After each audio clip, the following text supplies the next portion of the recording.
de Panzerflank Gepard e outros sistemas, e de facto esses sistemas têm chegado ao campo de batalha de forma tardia, e cada vez que chegam de facto como chegaram ontem, finalmente chegaram cerca de uma dúzia de sistemas de lança-foguetes múltiplos Mars 2 alemães, e chegaram 3 a 4 equipamentos Flank-Panzer Gepard ao teatro de operações da Ucrânia para serem utilizados, e são ambos armas extraordinariamente eficientes.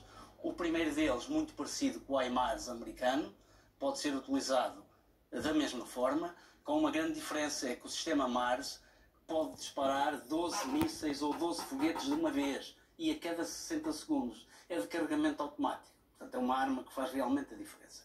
O Flank-Panzer Gepard é uma arma de defesa antiaérea de curto alcance, extraordinariamente eficaz contra aviões voando a baixa altitude, helicópteros e drones. E é uma arma que permite acompanhar forças, sobretudo na ofensiva, porque é assente sobre um casco, ou seja, um chassi de um Leopard 1. Uma peça de cerca de 50 toneladas, 45 a 50 toneladas. Portanto, cada vez que a Alemanha fizer chegar material e equipamento militar à Ucrânia, vamos assistir a uma retaliação por parte da Rússia. Hoje corta 20, amanhã corta mais 20, e a Alemanha e a Europa terá de facto que se preparar para um possível corte abrupto do fornecimento de gás ao espaço europeu através do Nord Stream 1, uma vez que o Nord Stream 2 ficou sem efeito. E no caso da Alemanha, é um dos países mais dependentes da Europa do gás russo, como é que se justifica tudo isto? A Alemanha não se consegue tornar mais independente? Não tem condições para isso? É uma dependência que é difícil de compreender. Porque a Alemanha é, entre os países do mundo, aquele que domina de forma mais capaz, quer os processos de fissão nuclear, que são os processos que estão na base da construção de centrais nucleares, de forma segura, centrais de quarta e quinta geração, absolutamente seguras, e mais, e segundo sei, foi o primeiro país a ser capaz de dominar, de controlar laboratorialmente o processo de fusão a frio. Ou seja, por isso não se percebe. Por isso não se percebe. Porque é que não há independência. Porque é que a Alemanha apostou, mesmo sabendo do expansionismo russo, do desejo de expansionismo russo. Que não é de agora. Porque não é de agora, é de 2008, com as aventuras na Geórgia, depois de 2014 na Crimeia. E isto é do conhecimento do executivo alemão, quer do executivo da CDU, de Angela Merkel, quer de Gerhard Schröder. Gerhard Schröder até é um dos parceiros privilegiados para esta parceria do Nord Stream 2, que entretanto ficou sem efeito. Não é por acaso que este senhor, segundo notícias ontem veiculadas até pela CNN, até estará a passar férias em Moscou. Portanto, há interesses políticos também? E mais, há interesses políticos, poderá haver interesses políticos. E há aqui questões que são incompreensíveis. Porque uma das grandes ameaças ao desenvolvimento harmonioso da sociedade da Europa Ocidental é o acesso a fontes energéticas baratas. A Europa é relativamente pobre em fontes energéticas fósseis. Tirando o caso da Noruega, o resto somos todos relativamente pobres nessa área. Mas não somos pobres em saber e em tecnologia. Somos capazes de construir centrais nucleares absolutamente seguras, como as que existem em França, mas que existem em Inglaterra, e que permitem ter o acesso à eletricidade barata, e não, que eu considero um disparate, aquilo que a Alemanha fez foi já encerrou cerca de 11 centrais nucleares e estava em vias de encerrar mais 3 das 6 que ainda tem. Mas, pelos vistos, parece que já não vai encerrar. Agora, esta dependência já devia ter sido colmatada, porque há tecnologia e há know-how para ser colmatada, inclusivamente através de uma fonte extraordinariamente limpa, que é o hidrogênio verde. O hidrogênio pode ser conseguido a partir, é necessário grandes quantidades de energia, que podem ser conseguidas nos países do sul da Europa, como Portugal, no Alentejo e Algarve, que têm cerca de 330 dias de sol. Podem ser instalados painéis fotovoltaicos da última geração dedicados a refinar hidrogênio e depois armazená-lo sob pressão e distribuí-lo quer por pipelines, quer por navios, e levá-los para o resto da Europa. As soluções existem. A Europa é que não pode mais depender de outrem para satisfazer as suas necessidades energéticas, muito menos daquele que acabou de declarar como inimigo há bem poucos dias em Madrid. Portanto, esta dependência tem que acabar. Agora, a Alemanha não tem reservas. A Alemanha tem reservas para conseguir viver este inverno, pelo menos. O grande problema da Alemanha, e eu vivi na Alemanha nos anos 90, nos anos 90, praticamente todos os lares alemães, no inverno, eram aquecidos a mazu. Mazu é uma forma grosseira de petróleo, de gasóleo, portanto menos refinado. Quando se reconstruiu a Alemanha, a antiga Alemanha do Leste, praticamente todas as novas urbanizações e os processos de aquecimento foram reconvertidos para gás.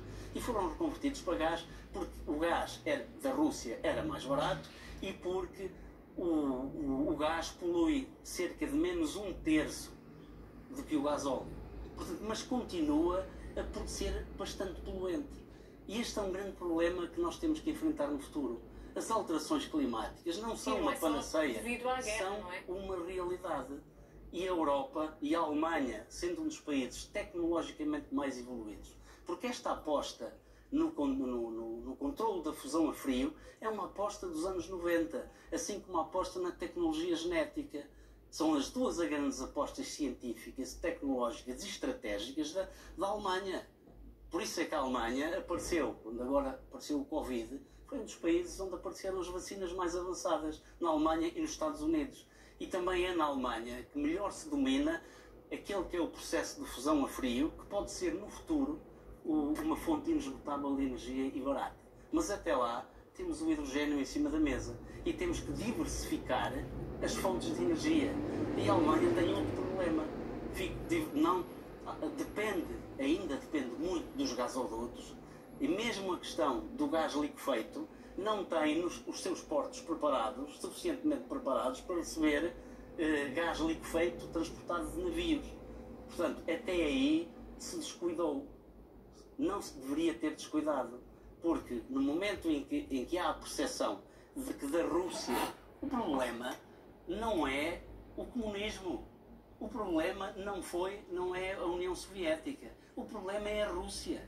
A Rússia, na sua história, mesmo antes do marxismo-leninismo e do José Stalin e do Nikita Khrushchev, mesmo antes do movimento comunista e da União Soviética, já a Rússia tinha ambições expansionistas, como nós sabemos. Portanto, é a própria Rússia. E no momento em que a Alemanha dá conta que a Rússia volta a estar numa onda expansionista, devia ter tido cuidado de não depender energeticamente desta maneira tão significativa da Rússia. Portanto, algo que não acontece, por exemplo, com Portugal. Algo que não acontece com Portugal, porque nós gastamos de facto gás natural. Nós também temos um passo, se calhar foi um passo que não devíamos ter dado, mas também não adivinhávamos que ia acontecer a guerra na Ucrânia. Agora, fechamos centrais como a central do PEC que funcionava a carvão. Agora, se houver escassez de gás natural, muito possivelmente vamos ter que reabrir essa central a carvão. E nós sabemos que, de facto, o carvão é muito mais poluente do que os próprios centrais que funcionem a gás. No entanto, é preciso ter soluções para hoje, preparando as soluções da amanhã. O Porto de Sines, em Portugal, pode ser uma alternativa viável para a Europa? Porto de Sines, sendo um porto de águas profundas, é um porto que permite receber navios de grande calado e de grandes dimensões. E Sines pode servir para abastecer a Europa de duas formas: através do estabelecimento de um pipeline, onde é descarregado o gás liquefeito vindo desses grandes navios, e pode também servir para o porto de transfega desse tipo de navios, que em muitos dos portos do norte da Europa não podem navegar porque não são portos de águas profundas, servir para fazer a transfega desses navios para navios mais pequenos e a partir daí esses navios seguirem viagem para os portos europeus de Roterdão, de Bremen, de Hamburgo e por aí fora.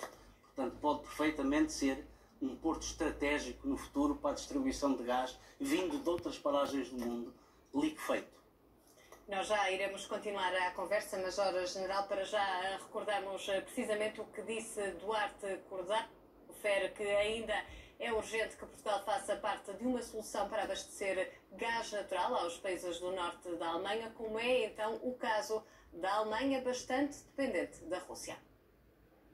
É fundamental a Comissão Europeia perceber, quando discute estes regulamentos, que tem que colocar rapidamente na agenda o reforço das interligações do sul da Europa. Para isso, demos nota à Comissão Europeia, há aqui uma posição que junta Portugal, Espanha e Itália. Nesse reforço é reconhecido por muitos países, nomeadamente pela Alemanha, a necessidade desse reforço de interligações e tem que ser feito um trabalho com alguma rapidez por parte da Comissão Europeia. Portugal mostrou, já em conversas bilaterais com a Alemanha, durante todas estas discussões, que está disponível para, através da exportação, reforçar a nossa solidariedade com os países. Para tal é necessário que vão sendo comunicadas aquilo que são as disponibilidades, aquilo que são a procura desses países, aquilo que é a expectativa que têm relativamente a esse volume. Ora, relativamente a esta opinião do Ministro, diz que é urgente que Portugal faça parte de uma solução para abastecer gás natural os países do norte da Europa. Era precisamente sobre isso que falávamos. Que papel é que pode mesmo ter Portugal nesta questão? Portugal pode ter um papel charneira, exatamente pelas características do Porto de Sines.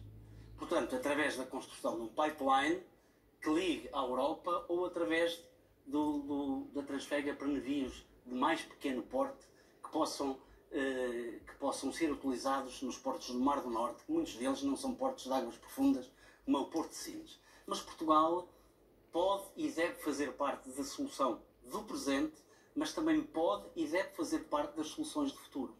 Quando se põe em cima da mesa a refinação de hidrogénio, Portugal pode e deve fazer parte dessa solução. Porque Portugal tem condições ímpares para também, no Alentejo, fundamentalmente no Alentejo e ligado à zona de Sines, para produzir energia solar suficiente para hidrolisar a água, separar os dois elementos que compõem a água, o oxigênio e o hidrogênio, mantendo o hidrogênio sob pressão e ser capaz de distribuir hidrogênio para a Europa. A Espanha também o pode fazer, mas Portugal é um dos países que, face aos 230 e poucos dias de sol por ano que tem condições excepcionais para ser de hoje à amanhã um dos grandes produtores de energia verde. Porque quando se utilizar o hidrogênio, ele já é utilizado em alguns veículos, aquilo que é produzido no cano de escape é tão somente vapor d'água. É a fonte absolutamente limpa, uma fonte que nos permite ter um futuro mais saudável e combater as alterações climáticas. Outra questão que não é despiciante a colocar em cima da mesa é porque são soluções para hoje e Portugal também tem essa capacidade. Essa capacidade foi discutida amplamente finais da década de 70 e início dos anos 80 sobre a possibilidade de Portugal poder construir centrais nucleares. E hoje em dia o controlo, a forma como se constrói uma central nuclear é de tal maneira segura e limpa, que é uma das formas de produzir energia mais limpa que existe e mais segura, desde que não se construa uma central nuclear numa zona sísmica, como é óbvio. E se ela for construída no território português, que já é considerado a meseta ibérica, territórios que são solos muito antigos, onde a terra nunca treme, nem há memória de ter tremido, portanto podemos ter também esse tipo de solução. Fica mais esta solução. Obrigada, Major-General Isidro Moraes Pereira, pela análise importante a este tema que está nesta altura a marcar a atualidade. Boa tarde. Muito obrigado.